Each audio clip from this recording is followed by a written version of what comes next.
All right, so let me jump into it before the suits pull us away.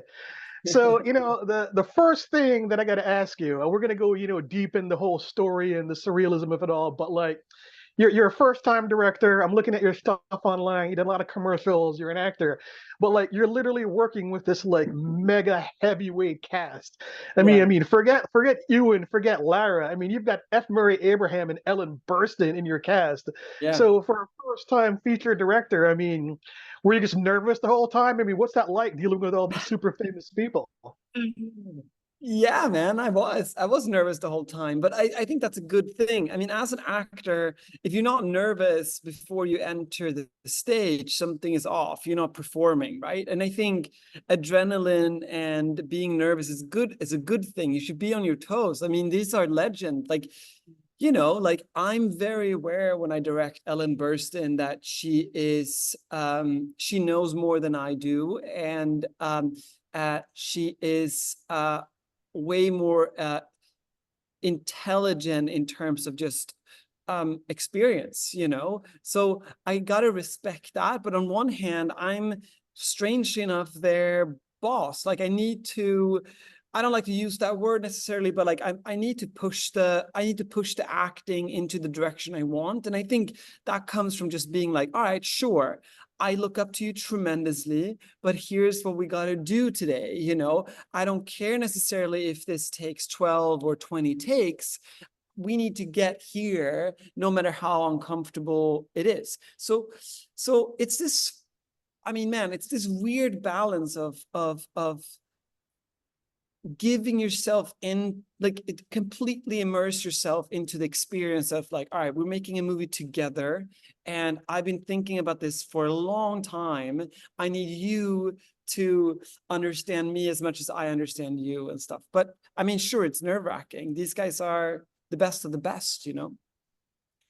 Man, that's a great answer. Well spoken.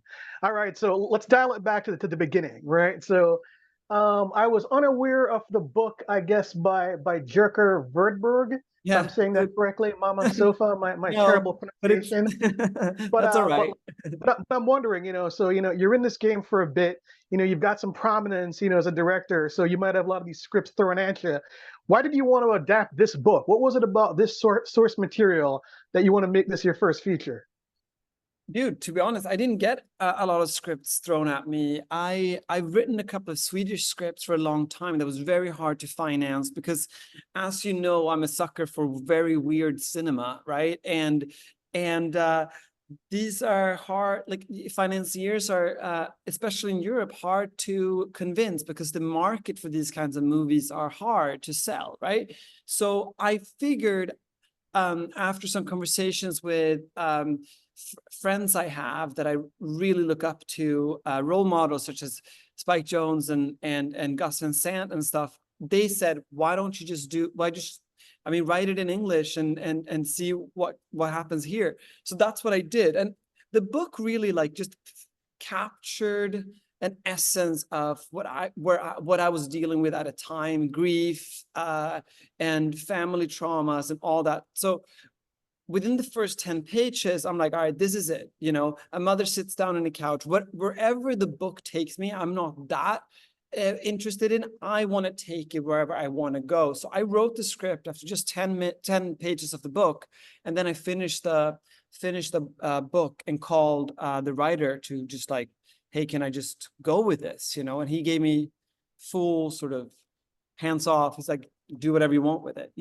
Remember, this is a very small book. This is even domestically, I don't even think it's so like it didn't sell many copies. It's a small book. So the story really hit you on a personal level, and you felt it was the best thing to do at the time with your creative juices, so to speak. Yeah, and honestly, like, full disclosure, it felt doable. It felt like a single location, very theatrical, and I just wrote as sharp dialogue and as a fun script as I possibly could imagine or could at the time. And I hoped it would attract these great actors, which it did. Like, these guys don't say yes to everything, right? Like, Ellen Burstyn is 92 years old. I bet she I mean, she would rather just like sit and read and drink tea with her friends, you know. But the truth is, these guys are as obsessed with good stories and good characters as I am. So it wasn't that hard to actually then get them along, or like get them on board, you know. Awesome. That's a good answer. All right, so let's dive into the meat of the film and the script, right? Because you're watching it, and mother is so mean and hateful. And listen, if you could take lessons from my father, they're on the same page.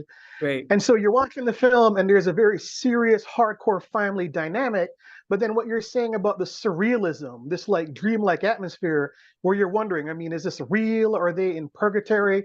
Was there any desire by you to maybe put more, let's say, fantasy elements in there to make it like more dreamlike, or did you always want to make it more straightforward? Not at all. I wanted to be as real as possible. So people were in doubt from the very start, because so is David. And I think there's a difference between entertainment and cinema. Cinema, you feel what the main character is feeling, and entertainment, you are presented with what you should feel. So the reason people, the reason I know people have a hard time with Mother Couch is because they go through what David is going through. They are as confused, and for whomever that been exposed to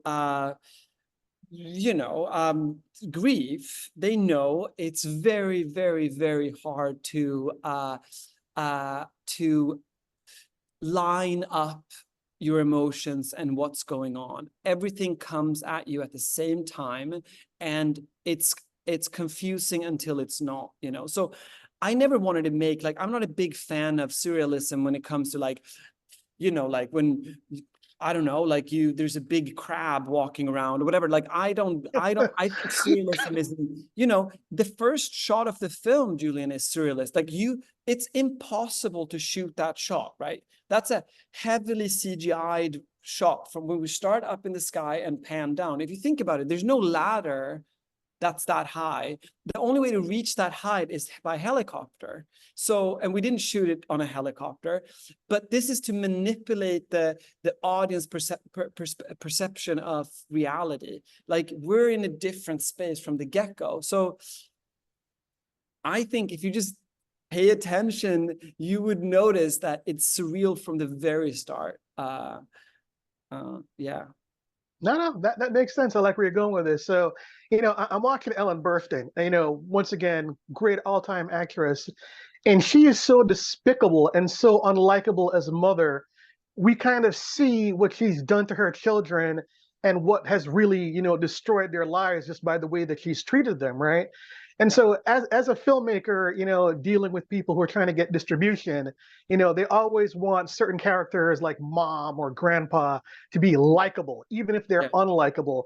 But she is unremittingly unlikable, right? Was there ever any pressure from above, whoever that may be, to be like, maybe you want to give her something to sweeten her a little bit? All the time, throughout the whole editing, all the time. But you have to surround yourself with people that you really trust. For example, like Sarah Murphy, my producer, who's also Paul Thomas Anderson's producer, she's a true filmmaker producer, right? So, Yes. I mean, sure, there were financiers and distributors that were like, oh, we wished, or can you make Mother a bit more comfortable to be around? I'm like, well, it's not the fucking, like, this is The Shining, man. Like, what if you made Jack Nicholson more comfortable to be around? Like, it wouldn't be The Shining. And The Shining was my reference, right? So there's no way I could make her more likable, because she's not. And I think, in a way, her being that honest, it's something freeing and something likable, I think, in the end. Her being, I never wanted you, like, this is who I am. Like, I don't want kids. I wanted to be a free sailor, whatever I want. Like, I wanted to roam the world, and you just hindered me from doing that. I think it's something likable in that. But also, I mean, what me and Ellen talked a lot about was, I mean, I think one of the reasons she said yes to this part was because she's never played a mother who didn't want her kids. And for me, that's baffling. I'm like, wow, that's quite a unique. I mean, I think that's more common than we think. I know that's more common than we think. But this is taboo, of course, and this people don't like to hear this.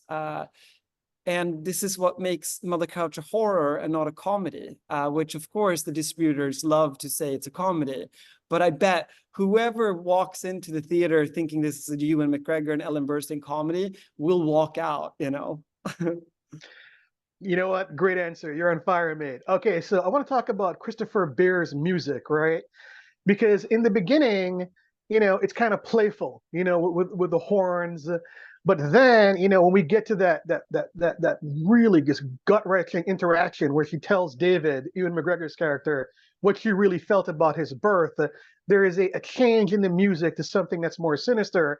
And that's when you can tell, okay, you know what, this is going to go in probably a very dark direction, right? So talk about making that change. Did you always have that in your script? Did you always work that out with them, or was that something developed later editorial? No, it was always, we had during the shoot, I had Hiroshima Mon Amour as a soundtrack reference.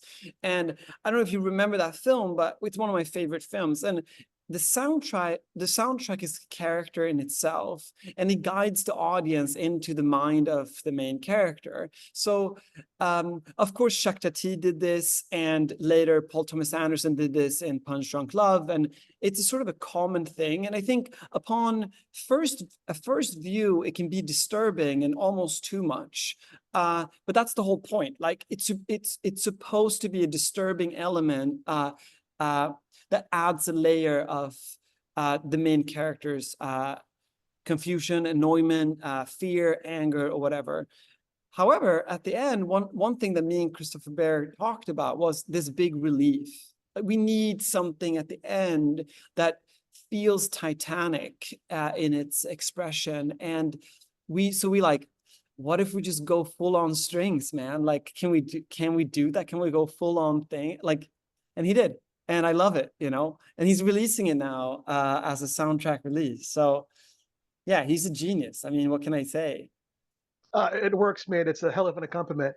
All right, so I've been lucky over my years in this game to interview Ewan and Lara, and Rhys multiple times, and they're really funny people. I mean, when you talk to them, big smiles, a lot of humor.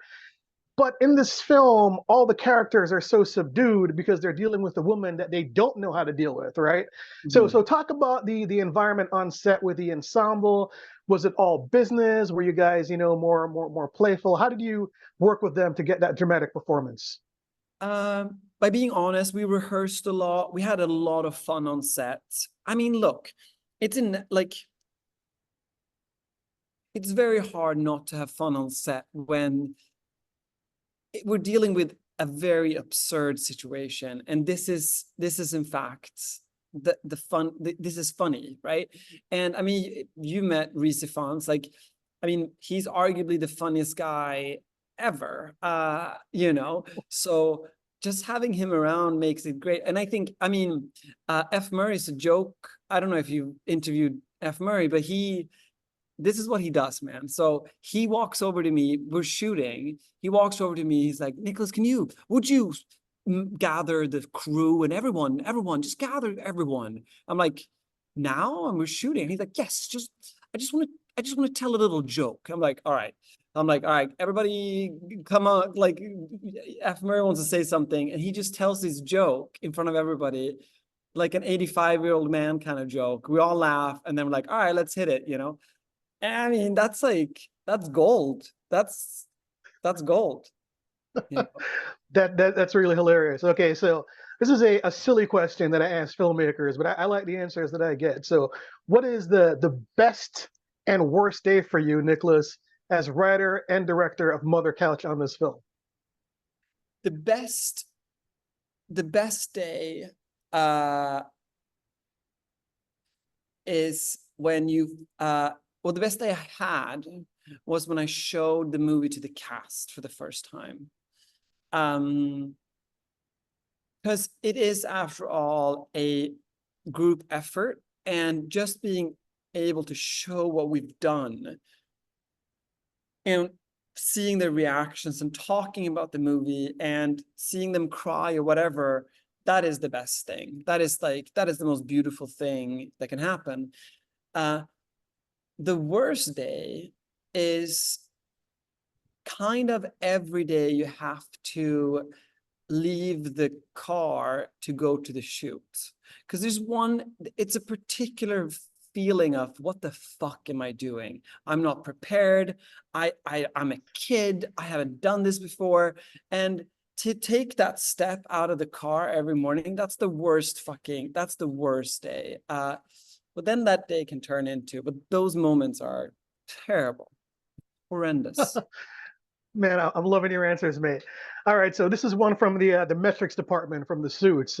So Lara Flynn Boyle worked with on Twin Peaks. So did she ever bring up any like David references or anything like that, or was that a reason for her doing the movie?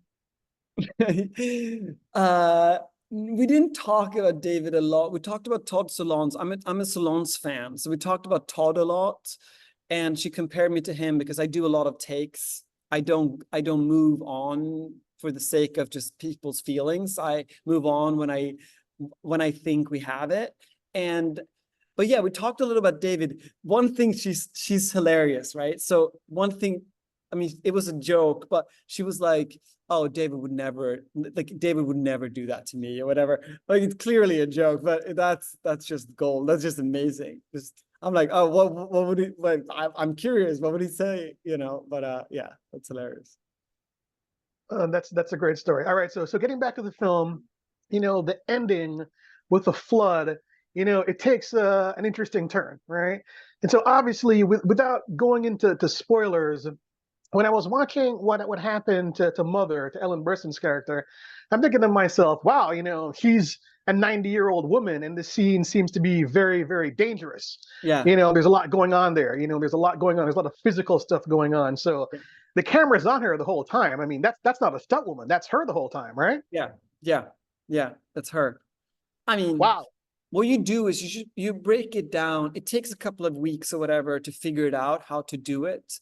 But then when you have a rehearsed plan, it's really not that difficult. The difficult thing is when stuff happens in the moment that you haven't prepared for. So for example, like when Ewan carries her up and she falls over, we have this sequence. I've always imagined she was waking up from the floor, like she was just rising up from the floor, right? But that's a push-up, right? That's what me demanding, just like, I mean, of course you can just push yourself up from the floor, but for a 91-year-old woman, that's like a really hard thing to do. That's challenging. So, and that wasn't rehearsed. So that turned into a big, like, that was a harder thing to accomplish than the whole end sequence. The whole end sequence was very rehearsed. She had all her warm clothes on. We directed the rain, so and we had warm rain. Like, it was all, that was very rehearsed, but it's the other things that can be tricky, stuff that you wouldn't think about, like just being on the floor. Getting her on the floor is tricky, but she did it. She's a trooper. But yeah. All right, that's good. And so let me add to that, because then you have F. Murray Abraham playing two roles with a chainsaw. Yeah. And I'm thinking to myself, was that a real chainsaw or was it a prop? No, it was a real chainsaw, but we couldn't on and I hate to pretend. So I wanted a real chainsaw, but the problem with the real chainsaw is that it's so loud, right? So so they couldn't talk. So we did a couple of rehearsals without the sound, and I'm like, this sounds silly. So we turned it on, and we could figure out the level of the screaming game, or the screaming match. And then we just, right before we shot, we just switched it off. So the actors have the same level. So yeah, so that's what we did. But yeah, no, it was a real chainsaw. It was for sure a real chainsaw. Of course it was a real chainsaw. And the gloves were very important for F. Murray. Man, the Bond company must have loved you putting a chainsaw in an 85-year-old man's hands. All right, so let's wind this down. I have a couple questions left. All right, so I'm looking at the arch of your career, and you've had a lot of success with commercials, with these short films, and now you've got this, artistic piece out there. What's next for you? I mean, if somebody came to you and said, "Hey, Niclas, we're going to throw a Marvel film at you," would you be interested in doing something like that? Yeah, I would probably. I mean, look, I think as long as it speaks to me, I don't care too much about budget levels. I could go make a small Swedish film or European film as well. I'm writing a couple of films right now that I'm really interested. I'm also talking to big studios that have, offered big things. And I think I'm open to anything that can speak to an audience in the style of me. I'm not pretentious that way. I'd love to try TV, for example. Bergman said once that I really respect. He's like, what's great about TV is that you can shoot close-ups. And I think that's just a beautiful way to look at it. Like, it's like it's not pretentious at all. Just like do whatever you want to do and do it the best way you can do it. And I'd be happy to do a $200 million film. That would be fantastic, Yeah, I look forward to seeing it. Okay, so for my last question, for our audience who sees that film, who sees this film on their couch, what do you want them to take from this experience? Do you want them to see it as more of like, an acting, emotional experience, something more dramatic? I mean, it's obviously going in a way that you said is more horror and not comedic. What do you want them to take from the film? If anything, accept that cinema shouldn't be instantly liked. It's okay not to like a movie right when you leave the theater. It's okay to not like it when you experience it. That doesn't mean it's bad or anything. It just means it's a different type of voice. It's a different type of experience. I think Martin Scorsese said it beautifully. He's like, great cinema, it's not supposed to be instantly liked.